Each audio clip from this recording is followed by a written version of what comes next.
Self esteem, സ്വയം മതിപ്പ്. എത്ര പേർ ഇത് കേട്ടിട്ടുണ്ടാവും എന്നറിയില്ല. നമുക്ക് നമ്മെക്കുറിച്ചൊരു മതിപ്പുണ്ടാവണം ആദ്യം. ഞാൻ ഈ പ്രപഞ്ചത്തിൽ വന്നത്, ഭൂമിയിൽ വന്നത് വലിയ വലിയ കാര്യങ്ങൾ ചെയ്യാനാണെന്ന് ആദ്യം അങ്ങ് വിചാരിക്കുക. അതിനനുസരിച്ച് മനസ്സിനെ രൂപപ്പെടുത്തണം. പരുന്തിനെ പോലെ മഴമേഘങ്ങൾക്ക് മുകളിലൂടെ പറക്കുവാൻ കഴിയണം.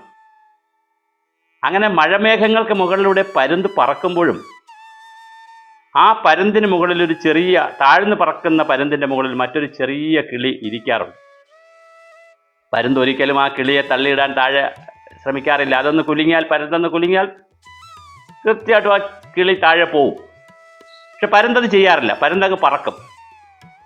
അത് പറന്നൊരു പർട്ടിക്കുലർ ഹൈറ്റ് അല്ലെങ്കിൽ ഒരു നിശ്ചിത ദൂരം കഴിയുമ്പോൾ ഈ ചെറിയ കിളിക്ക് പിന്നെ അതിൻ്റെ അന്തരീക്ഷ സ്ഥിതി കൊണ്ട് മുന്നോട്ട് പോകാൻ കഴിയില്ല. അത് തന്നെ താഴെ പൊക്കോളും. പിന്നെ പരുന്തൊന്നും ചെയ്യണ്ട. അപ്പോഴും മഴമേഘങ്ങൾക്ക് മുകളിലൂടെ പരുന്ത് പറക്കും.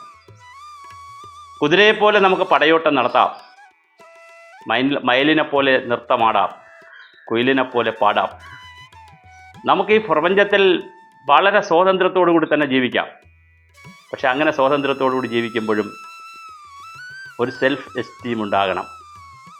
വസ്ത്രധാരണത്തിൽ, സംഭാഷണത്തിൽ, ആഹാരം കഴിക്കുന്നതിൽ, വീട് വയ്ക്കുന്നതിൽ, നമ്മുടെ ചിന്തകളിൽ, നമ്മുടെ പ്രവൃത്തികളിൽ, നമ്മുടെ ശീലങ്ങളിൽ, മനോഭാവത്തിൽ, എല്ലാറ്റിലും കൊണ്ടുപോകേണ്ട ഏറ്റവും പ്രധാന വാക്കാണ് സെൽഫ് എസ്റ്റീം, ഒരു സ്വയം മതിപ്പ്.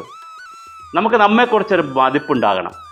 അപ്പോൾ നമ്മൾ തെറ്റ് ചെയ്യില്ല, നാം മദ്യപാനിയാകില്ല, നാം ലഹരി പദാർത്ഥങ്ങൾ ഉപയോഗിക്കില്ല, നാം മറ്റുള്ളവരോട് സ്നേഹത്തോടെ പെരുമാറും.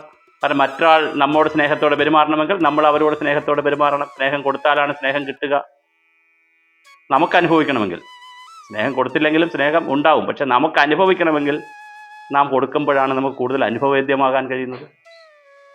അപ്പോൾ സെൽഫ് എസ്റ്റീം അല്ലെങ്കിൽ സ്വയം മതിപ്പ് എന്ന വാക്ക് പഠിച്ചോളൂ. ജീവിതത്തിൻ്റെ ഉയരങ്ങളിലേക്ക് നാം പോകുമ്പോൾ, എത്ര ഉന്നതങ്ങളിലേക്ക് പോയാലും സ്വയം മതിപ്പില്ലാത്തവർക്ക് പിന്നെ അവർ ചെയ്യുന്നതെല്ലാം വളരെ യാന്ത്രികമായിരിക്കും. പിന്നെ അവരെ നയിക്കുന്നത് മറ്റ് വികാരങ്ങളായിരിക്കും. മറ്റുള്ളവരായിരിക്കും ചിലപ്പോൾ ഓരോരുത്തരെയും നയിക്കുന്നത്. മറ്റുള്ളവരുടെ തീരുമാനങ്ങളായിരിക്കും ഓരോരുത്തരെയും സ്വാധീനിക്കുന്നത്. കാമക്രോധ ലോഭ മോഹങ്ങളെല്ലാം മനുഷ്യരെ സ്വാധീനിക്കും. അങ്ങനെ സ്വാധീനിക്കുമ്പോഴും നമുക്ക് സ്വയം ഒരു മതിപ്പുണ്ടായാൽ, അതിലേക്ക് നമ്മൾ നമ്മുടെ ചിന്തകളെ കൊണ്ടുപോയാൽ നമുക്ക് വലിയ മനോഹരമായിട്ട് ജീവിക്കാം. ഉറങ്ങുമ്പോൾ ആലോചിക്കുക, ഞാൻ എന്തൊക്കെയാണ് ഇന്ന് ചെയ്തത്, എവിടെയാണ് എൻ്റെ ചിന്തകൾ, എന്താണ് ഞാൻ കൊണ്ടുവന്നത്, എന്താണ് കൊണ്ടുപോകുന്നത്, എന്താണ് ഞാൻ ഉപേക്ഷിക്കേണ്ടത്, നാളേക്ക് ഞാൻ എന്താണ് എടുക്കേണ്ടത്. ഒരു നിമിഷം ചിന്തിക്കുക. സ്വയം മതിപ്പിലൂടെ ജീവിതത്തെ കൂടുതൽ ആനന്ദമാക്കുക.